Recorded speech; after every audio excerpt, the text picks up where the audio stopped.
CPMന്റെ വികസന വിരുദ്ധതയ്ക്കെതിരെ കറുത്ത വസ്ത്രമണിഞ്ഞ് പനച്ചിക്കാട് പഞ്ചായത്തിലെ കോൺഗ്രസ് ജനപ്രതിനിധികൾ ഉപവാസം നടത്തി.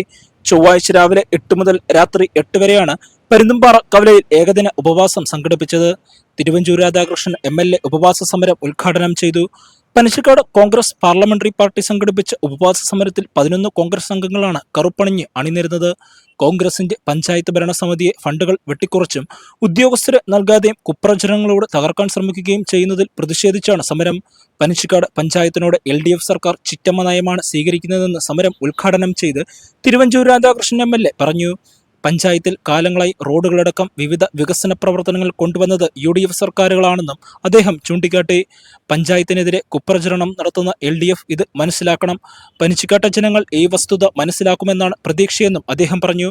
പള്ളം ബ്ലോക്ക് പഞ്ചായത്ത് അംഗം സിബി കെ ജോൺ, മുൻ block Congress president S Rajeev, മണ്ഡലം president ET Alex, DCC secretary Johnny Joseph, panchayat president Annie Mammen, vice president Roy Mathew തുടങ്ങിയവരും സംസാരിച്ചു. സമാപന സമ്മേളനം ചാണ്ടി ഉമ്മൻ MLA ഉദ്ഘാടനം ചെയ്തു.